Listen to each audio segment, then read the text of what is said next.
এই রমজানে শয়তানকে বন্দী করা হয়েছে, বদ জিনগুলোকে বন্দী করা হয়েছে, জাহান্নামের দরজা বন্ধ করা হয়েছে। সুবহানাল্লাহ। আসেন, বিবেক জাগ্রত নাই। রাগ হচ্ছেন? হয়তো আপনারা বলুন হুজুর আমরা বলি না, বুঝি। বুঝলে কেউ চুপ থাকে না। আপনাকে আমি গালি দিলাম, বুঝছেন, চুপ থাকবেন। আপনাকে আমি বকা দিলাম, বুঝছেন, চুপ থাকবেন। আপনাকে আমি অপমান করলাম, বুঝছেন, চুপ থাকবেন। তো আল্লাহর নিয়ামত আপনি পেয়েছেন, চুপ থাকেন কি করে? আল্লাহর রহমত পেয়েছেন, চুপ থাকেন কি করে? আল্লাহর নিয়ামত পেয়েছেন, চুপ থাকেন কি করে? আপনাকে তো আলহামদুলিল্লাহ, সুবহানাল্লাহ, আল্লাহু আকবার বলতেই হবে। কি বলেন ঠিক না? এটা রমজান। এই রমজানে বারবার তাকবীর ধ্বনি হবে, এই রমজানে বারবার তালিল হবে, এই রমজানে বারবার দুরুদের আজান হবে। দুরুদের আজান বোঝেন? বারবার জোরে জোরে দুরুদ পড়তে হবে, জোরে জোরে লা ইলাহা ইল্লাল্লাহ মুহাম্মাদুর রাসূলুল্লাহ বলতে হবে, আওয়াজ দিয়ে। বাজার গরম থাকতে হবে, যে রমজান মাস। কি মাস? এই রমজানও বাজার নীরব, এই রমজানও মুসল্লি নীরবে কেনাকাটা করে, নাই বিসমিল্লাহ, নাই আলহামদুলিল্লাহ, নাই পরস্পর সালাম কালাম। কেন? সাহাবারা তো এইভাবে রমজান উদযাপন করেন নাই। সাহাবারা রমজানের বাইরেও বাজারে যেতেন সালাম দেওয়ার জন্য, আর রমজান মাসটা উদযাপনই করতেন যে বাজার শুধু বাজার থাকবে, এটা রমজানের মেলা হবে বলি। সুবহানাল্লাহ।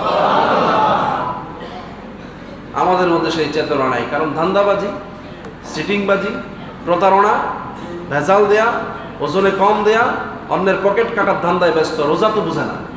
কি বলা ঠিক না? আল্লাহ আমাদেরকে হেদায়েত দান করুন, সকলে বলে আমিন। বাজার বড় ভয়াবহ জায়গা।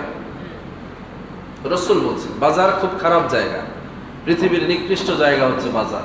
কে বলেছেন? রাসূল বলছেন। আপনি রাগ হলে আমার কি আসবে যাবে? রাসূল বলেছেন। আর সর্বশ্রেষ্ঠ জায়গা হচ্ছে মসজিদ। তো রমজান মাসে বাজারে মানুষ থাকবে কেন? রমজান মাসে কাজ ছাড়া মানুষ থাকবে মসজিদে। কি বলেন ঠিক না? এখন কাজ নাই, অবসর আছে, 5 মিনিটের জন্য মসজিদে এসে কোরআন নিয়ে বসে যাবে, অথবা তাসবিহ পড়বে, বা 2 রাকাত নামাজ পড়বে। কেন? ওয়াক্ত ছাড়া নামাজ পড়া যাবে না? নফল নামাজ পড়ার কি ওয়াক্ত আছে নাকি? কই? বাগড়া বাজার মসজিদের দরজা কি খোলা থাকে?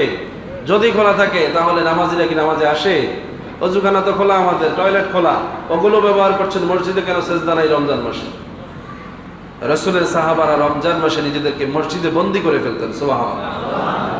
রাসূলুল্লাহ সাল্লাল্লাহু আলাইহি সাল্লাম 20 দিনও ইতিকাফ করেছেন, 10 দিনও করেছেন। শেষ দশকে পুরোটাই সারা জীবন ইতিকাফ করে কাটিয়েছেন বলে। সুবহানাল্লাহ। এই বাজারে ইতিকাফের মুসল্লি খুঁজে পাওয়া যায় না, ইতিকাফের মুসল্লি খুঁজে পাওয়া যায় না রমজান মাসে। আমরা তো রমজানের চেতনায় উদ্বেলিত মুসলমান। কি বলেন ঠিক না? আমার কথায় কি আপনারা রাগ হচ্ছেন?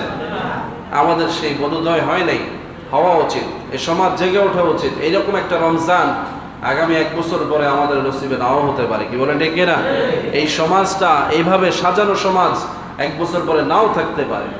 সমস্ত স্কলাররা, সমস্ত আলেমরা বারবার তাকিদ দিচ্ছে, বিপদ আসতেছে, বিপদ আসতেছে, মুসিবত আসতেছে। অনেকের কাছে এগুলো বাড়াবাড়ি মনে হচ্ছে, মোটেও বাড়াবাড়ি না।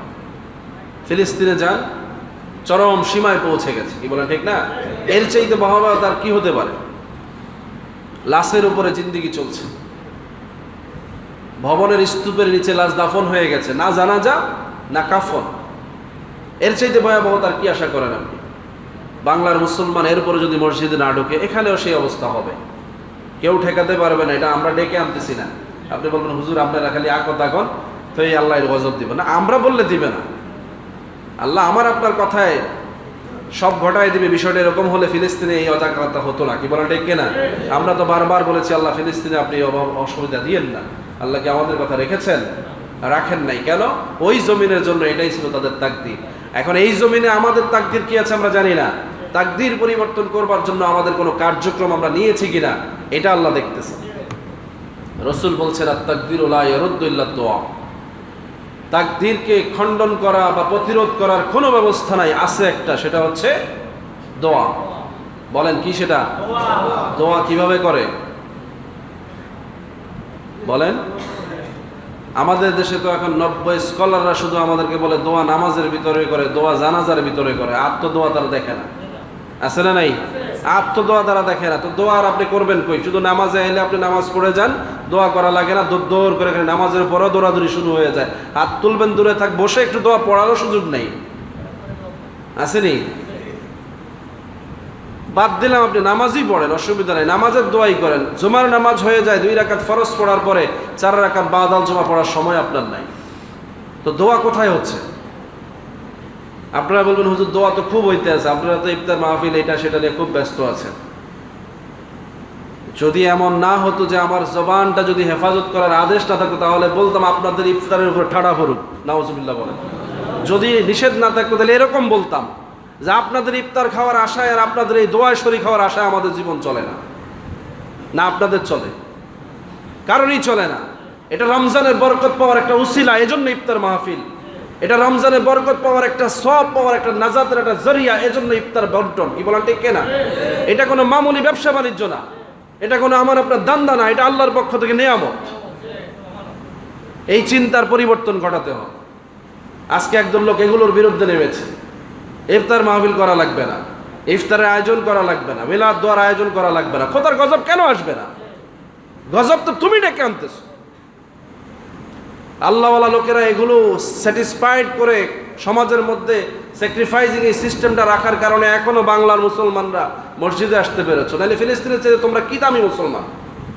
বাইতুল আকসা যেখানে, সেখানকার মর্যাদা বেশি না এখানকার মর্যাদা বেশি? তাহলে বাইতুল আকসাতে যদি আল্লাহ গজব দিতে পারে, এই বাংলাদেশে দিবে না কেন?